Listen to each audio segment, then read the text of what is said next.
Financial Survival Network, helping you to survive and thrive in the new economy. Get our complimentary newsletter at financialsurvivalnetwork.com. This is the Financial Survival Network. These are tough times, and they're getting even tougher. The clock is ticking. The countdown to collapse is well underway. What are you going to do about it? Will you just wait for it to happen, or will you be ready when it happens? The decision is yours, and yours alone. Join myself, Mickey Fulp, Robert Ian, David Morgan, Jeff Berwick, Elijah Johnson, Alan Butler, Gregory Manarino, Daniel Amaduri, Andy Hoffman, Tekoa Da Silva, Trace Mayer, one of the world's leading Bitcoin authorities, Bix Weir, Jay Taylor, and Gary Christensen at the Liberty Mastermind Symposium in Las Vegas on February 21st and 22nd, and learn how to create your plan to survive the collapse. The last Liberty Mastermind Symposium was one of the most highly rated conferences ever, and this one promises to be even better. Don't miss it. Join us and register now at libertymastermind.us. libertymastermind.us. This one is going to be out of this world, and it's going to be even better because it's in Las Vegas, Nevada.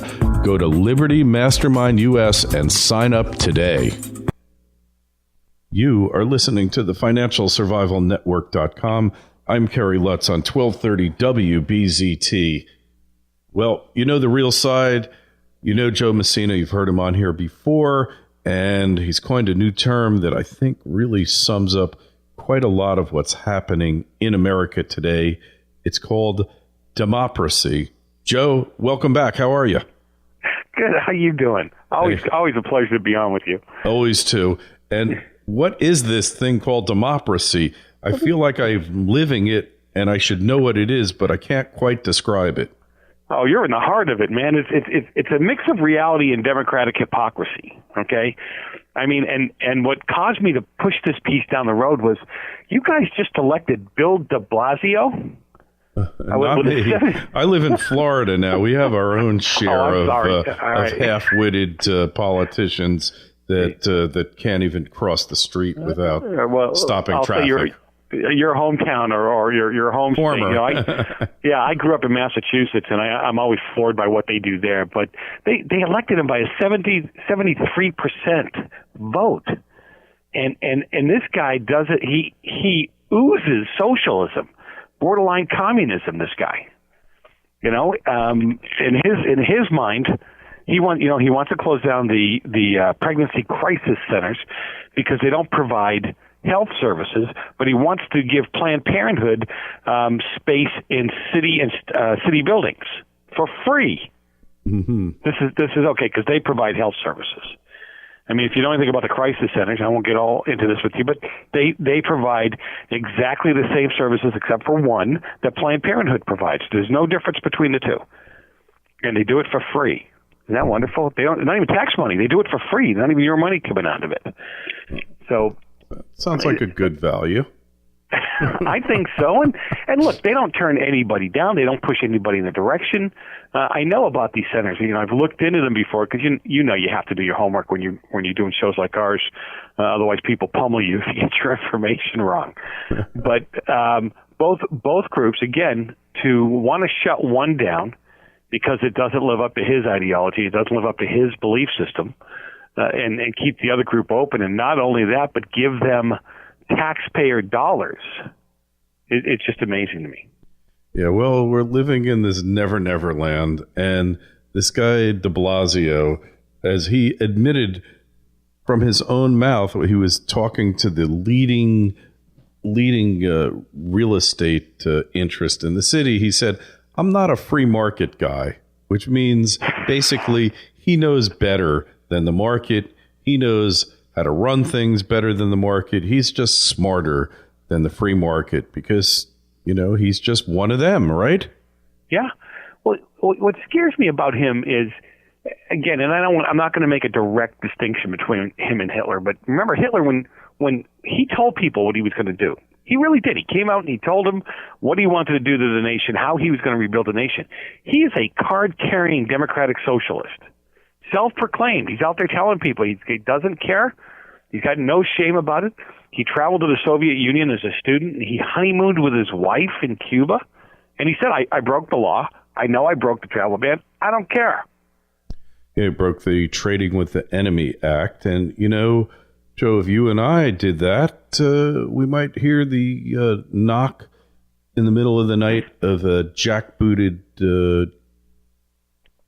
Department of Justice agent coming to take us away because that's a federal crime. And God forbid it, if he brought back a few Cuban cigars, all hell might have broken loose. Listen, this guy, and this is what I'm telling you, the New Yorkers are smoking something different. I don't know what's going on there. But he spent adult years, traveling to Nicaragua, where he supplied the communist Sandinistas, whom he called really inspirational people. Okay? He's going to head up the largest American city, the city that exudes Americanism, right? When you think of America and you think of America's cities, you're thinking, New York, Chicago, Boston, Los Angeles, and they've elected this nut job who doesn't believe in freedom and liberty. I mean, think about what he's saying and what he does. They're electing him to one of the biggest cities where you think freedom, liberty, and Americanism. Don't you think? Yeah, I mean, It used to stand for that. I'm not sure what New York City stands for anymore after 12 years of Mayor Michael Nanny Bloomberg and attempted soda bans and bike lanes coming out the wazoo and bus lanes and eliminating parking spaces by the thousands. I don't know what New York stands for anymore, honestly, Joe. But in theory, New York was the land of opportunity where my ancestors came over on a boat from oppressive lands seeking to make their own way. But now it's just a welfare state where God knows how many millions of people get their EBT card every month, get their welfare benefits, get their Section 8 housing benefits, getting the earned income tax credit, and thousands of other government programs. They're on disability. I mean, I can't even go through the list of programs, Joe, that they're getting, Well, when you think about, we see the national numbers where 52 or 53% of Americans are on some kind of government aid, some kind of government check. And I understand that some of those guys are vets and what have you, so I'm not putting them all down. But that number's almost, twice as much as it was even 8 years ago. So you look at that number and you say, but that's not consistent throughout the country. Obviously, you have variations. In the state of California, we have 11% of the population of the country, but we make up for 33% of the total welfare dollars that go out. Can you imagine what New York must be like? I'd assume that it's similar, maybe a little higher. So I guess there really is gold in them there hills, Joe, huh? And then their high rises is what. Look, I get the idea behind New York. I get the fact that those people, they want to be open and open-minded, and it used to be the commerce center. But when you look at Mr. de Blasio and what he wants to do, I don't know. It's going to become the de-commerce center. If you really think about some of the programs he wants to put together. I want to go back to Bloomberg for a second, though, because when I was a kid, I grew up in Boston, and one of the things that was fun to do after I got my license was to drive to New York and visit the restaurants. And I didn't drive to New York to find the most healthy food I could find on the planet. I drove there. Really? I went there for Nathan's. I went there for, the delis. That's what you went to New York for. I wanted the bad food. You wanted heavy salt and heavy fat, and yes. You wanted artery busters, huh? Yeah, I want to go to the place. If they don't have a defibrillator at the front door as you walk in on the right, I'm not eating it because the food's not really good.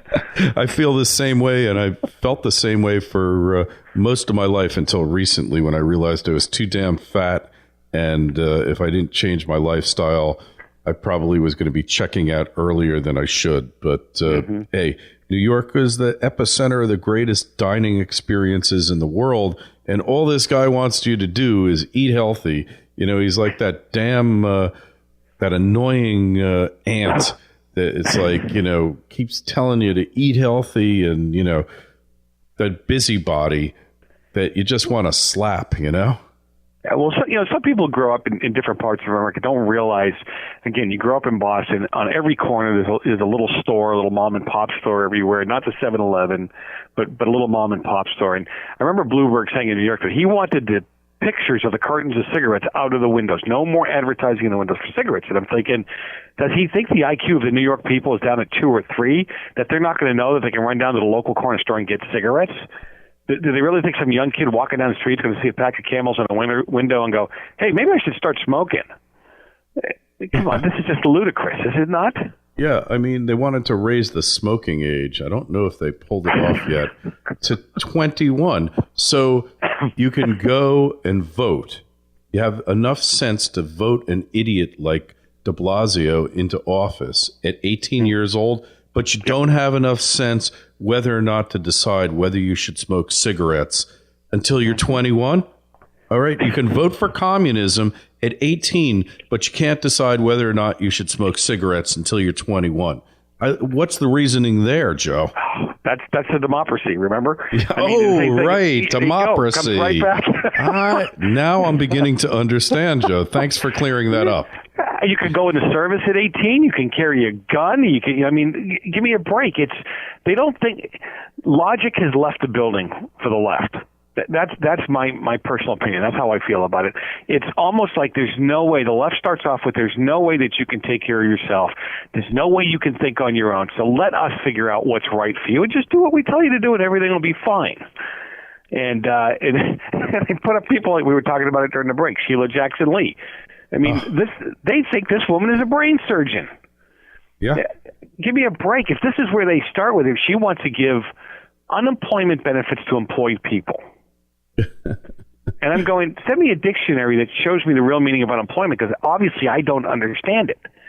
But again, it comes back to that lunacy on the left where they don't use logic. They don't use reason. It's a feeling. If I think you're not making enough money, then the government needs to give you more money. If I don't think you're getting the health care you should get, then the government needs to step in and give you the health care. If your kid's not getting the food I think they should get, as they've done in Chicago, they've turned around now and said, you can't send meals home, in a brown paper bag because you don't know how to feed your children. We'll feed your children properly. Well, that's so nice of them. You should really be grateful that your kids are finally going to get the proper nutrition, and you can thank the First Lady for wising up the schools. And look, I mean, I think that a lot of the food, or a lot of what passes for food in society is bad news. There should be proper nutritional education, but the final decision comes down to you, your parents, and you, what you're going to eat. And whether you're going to eat healthy or not, there shouldn't be the nanny state force feeding you the proper food and restricting your choices to make sure that you only eat the right food. And fortunately, Joe, that ban on the big gulp, double gulp sodas got struck down in New York City.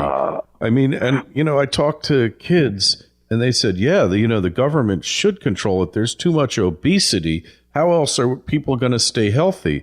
I said, what about this thing called, what's it called again? I think personal responsibility. You ever hear that? They're like looking at me aghast. Oh, that. We don't have that anymore. Yeah, I love this thing where in California now the legislators have decided that you have to put the calories on every menu item. And I always come back to, look, I know I don't have a college education. I know I'm an idiot. I know I have a low IQ. But if you really think that I can't figure out that a double cheeseburger with bacon on it and a bunch of French fries on my plate's got about 3,247 million calories in it, then I shouldn't be allowed to eat or even walk around on my own. I should be locked up somewhere and taken care of 24/7. Do we really need... I mean, are people really that dull that they really need to be told that, cheeseburgers have high calorie intakes, that French fries can be bad for you, that fried chicken can be... Really? Hey, I guarantee you, if you're smart enough to have a smartphone, there's definitely an app that will tell you how much every godforsaken piece of food that you shove in your mouth, how many calories it accounts for, right? Oh, listen, yes, and... Do you remember there was when the First Lady was on a push for eating properly, and Obama came out? He came out here to the Los Angeles area, And one of the places that he wanted to visit a small business. So he goes out and he visits Roscoe's Chicken and Waffles. Oh, that sounds good. Black session. You're making me hungry, Joe. and his wife is out there screaming, "You got to eat better." And her husband's walking out with a fast food meal that is fried chicken and a waffle, and going, "Oh God, she is going to pummel him when he gets home." That night. Yeah, he didn't score any points with the misses with that little excursion, right? Hey, there was there was another one. Can't remember it now, but all of these examples are legion, and happening all around us of all these examples of healthy living that just don't seem to occur. They happen in theory, but they just don't happen in practice, Yeah, no. And look, let's not just beat on the left. I mean, I applaud them wanting parents to understand good and bad food and feeding your kids well, and obesity is running rampant in this country. I get all of that. And you're right. It's education. It's educating the parents. But I am a school board member of a fairly large school board in Southern California, and most parents, and I blame the parents, I'm sorry, but they don't know. They don't understand. They don't pay attention to what their kids are eating and what's going on. And they're trying to survive. They're working 2 jobs and just shoving fast food in front of somebody's face. I don't know about you, but when I was a kid, the treat was to go to McDonald's once a week or once every other week. It was a family outing, for God's sakes. Now it's every day. It is the staple. It's the main meal of the day for a lot of people. Right. How often did you drink Coca-Cola or a soda when you were a kid? It was like you didn't have cases of it at home, right? No. Matter of fact, there was, one time there was 5 boys at home, and you wouldn't need to get a bottle of Coke, right? You split a bottle of Coke each, and that was the big. And again, you're right. It was a big deal. It wasn't something you just got every single day. Exactly, and like going out for pizza, that was not a staple. That was not a mandatory part of your diet. You had it like on the weekends. And it was totally different the way that we ate growing up. And really, I didn't feed that to my children either. I mean, I will admit that we did have a lot of diet soda around the house. I don't have any soda in my house now. None. Right. Zero. That was the first thing I did when I moved down south to Florida. I said, I will not have any soda in my house ever unless it's for company. And you know what? The pounds just started falling off of me, not necessarily because of the soda. And, then I shop at a certain health food supermarket, which totally rips me off. But I'm eating healthier. And, I've gotten rid of type 2 diabetes in the process of losing all this weight. Wow, good for you. Yeah. Good for you. Because I don't want to be a slave to Big Pharma either, because they get you on this stuff and you take it for the rest of your life. And I don't know about you, but I don't want to be taking this stuff my whole life. So it's in your control to do it. So getting a little bit off the path, but, a little bit off the topic, but it's all part of it. But you started talking about choice, which is true, and from the Democratic point of view, or what the Democrats want to do is they want to take that choice away from us and tell us what and how we're going to eat. This New York Mayor Bill de Blasio. Watch what happens with him as time goes on. I mean, he has come out and said that the things that he wants to do and the things that he wants to take away from people. So they're gonna force how you're going to live your life, how you're going to live in what should be one of the freest cities in the country. And he's going to force on you how you're going to live your life. And, what happened to our freedom of choice? Again, I should be able to shove anything down my throat I want to. You could tell me it's bad for me because, obviously I don't have the brain cells to figure it out on my own. But other than that, I should have a right to have that 64-ounce gulper. See, I don't drink soda either, so I don't get it. But I'm not going to take your right away from you to chug down a whole bottle of soda. I don't care. That's up to you. It's up to you. Your choice. Yeah. That's right. Freedom of choice is everything as long as the choices are the ones that they approve of. But if they're choices that matter to you, all of a sudden, nope, those are bad. We don't approve of those choices. I equate it back to, when you're growing up and you get your first apartment and the landlord comes to you, I say, can I paint the apartment? He goes, yep, you can paint it any shade of white you want. Yeah. That was my choice. You got These it. guys are doing it, right? Yeah. Any shade of white you like, you got it. And, darn shame. Land of the free, home of the brave. And you have to put used to be in front of that. Used to be. Once great. The once great nation. There you go. Yeah. So, in any event, Joe, we want to find you on the internet. We want to listen to your show because you've got a great show. I've been on it several times. Where do we find you? You want to hop up on therealside.com. That's the real side, REAL side.com, and you can find stations, times. My podcasts run 24/7. You can pull them. There's a whole bunch of stuff to do up on the website. Okay, and you got a button there because we've been PC-ified. We no longer say Merry Christmas, Happy Hanukkah. We say Happy Holidays. Hope I didn't offend you. You know what? If I'm offended already because I think we should do that in February, right? We have President's Day and Valentine's Day and all. So why don't they say Happy Holidays in February too? See, it's only an attack on that. Yeah, I have a button that says it's, but I've run out. I mean, I was telling you that over the years I've only given away a couple hundred every year. This year I've had over 3,000 requests for the button. I had no idea, but this year I'm getting people who are sending me emails with comments in them saying, look, I am so tired of people telling me I can't say Merry Christmas.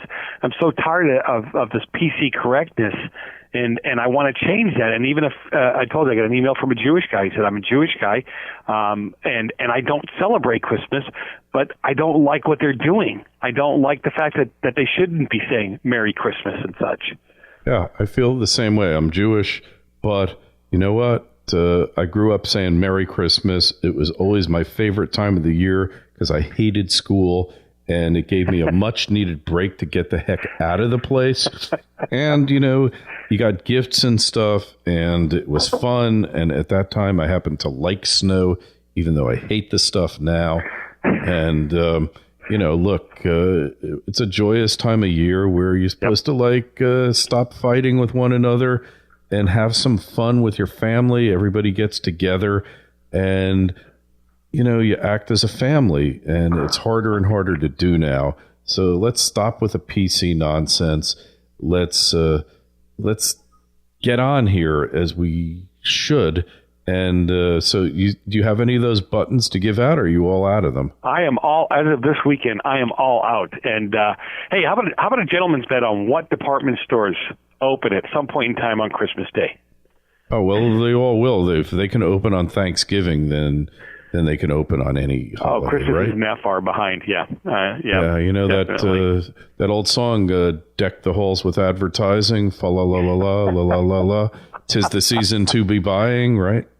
Oh, hey, no, we'll have to do that. We'll have to do one of those together. We'll sing some Christmas carols, right? Hate to be cynical, but it's just that opening on Thanksgiving really turned my stomach, and I really felt it was just so wrong. On the other hand, Hanukkah was on Thanksgiving Day. I know. So they lost a lot of shopping days. And the stores down here, I don't know by you, have been pretty dead looking. You got the internet killing them. You got to wonder what the future of brick and mortar retailing really is going to be like. It's going to contract. It has. Yeah, well, it's almost, internet purchases this year have almost doubled from last year, which isn't saying much, but it is saying much from a standpoint. That means that people are not going to the stores and the malls to buy.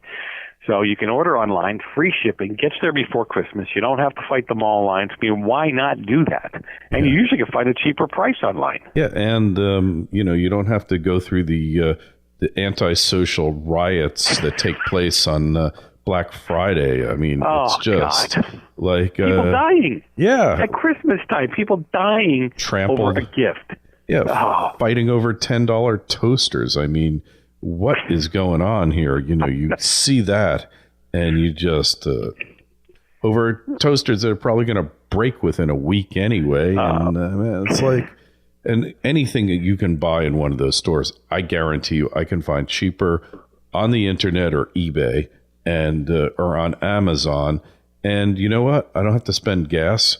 I don't have to get up off my butt to go there and do it. Yep. What is going on here? Like, what is the point of this here, Joe? We've been, well, you know how it goes. You know, this is the Hallmark holiday, so to speak. We've been so told that this is about giving, right? Not about receiving. It's about giving. Got to give as much as you can to as many people as you can. People freak out and get worried about, you know, if I miss Aunt Martha, if I don't get her the right thing she wants, what about that person I've been working next to for the last 2 years? It's about time I buy them a gift. It's not what this holiday is supposed to be about, at least not the last I checked. It's about sharing, pulling family together. Yeah. You know, for me, more than the gift, it was always, all right, when I was 5 and 6, it was about the gift. I get that. But when my mind started working and I was with family, I couldn't wait. My mother, my grandmother, my aunts would get together and cook foods that I hadn't had all year long. Mm-hmm. That was a big deal. Yeah. And being there with family I didn't see all year long. Mm-hmm. But now it's kind of the frenzy. Look how we sum up the Christmas season. It's by how much the retailers make. What have they sold? Right. That's just a sad place to be. You know it. So anyway, go to Joe's site. Give it to us again there. TheRealSide.com. That's just TheRealSide.com. Okay, and go to FinancialSurvivalNetwork.com. We'll have a link to Joe's site. And don't forget LibertyMastermind.us. February 21st, 22nd in Sin City, Las Vegas. Got 15 really bright alternative thinkers. Sign up now before the space runs out. Seating is limited. We're looking forward to seeing you there. FinancialSurvivalNetwork.com. Joe, always a pleasure. We'll talk with you again real soon. Yeah, thanks for having me on. Appreciate the time.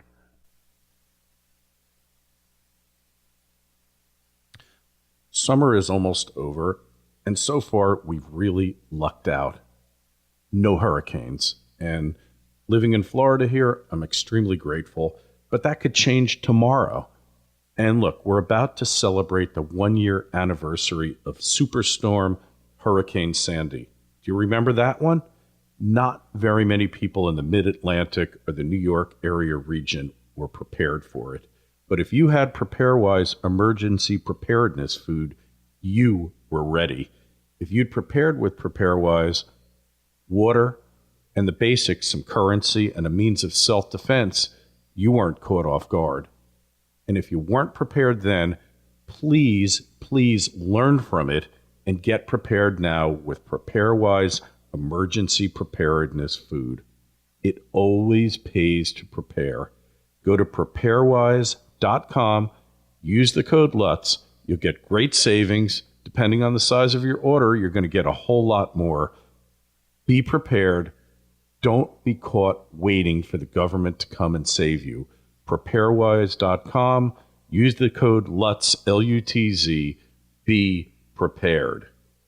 Hi, it's Kerry Lutz. I recently decided to move my retirement account into physical precious metals to hedge against the coming times. If you want to move an existing retirement account into physical precious metals that you can hold in your hand, tax-free, there's no company that can do it more quickly and efficiently than Regal Assets. It took them just 24 hours to open my new IRA account, and all I had to do was fill out one simple form. The best part is that Regal Assets does all the work for you. They cover the setup and administrative costs for 2013. If you're interested in making the same move I did, call 855-678-6620, 855-678-6620. That's 855-678-6620, or visit them at regalassets.com. You'll be glad you did, and tell them Kerry sent you. The Financial Survival Network, helping you to survive and thrive in the new economy. Get our complimentary newsletter at financialsurvivalnetwork.com. This is the Financial Survival Network.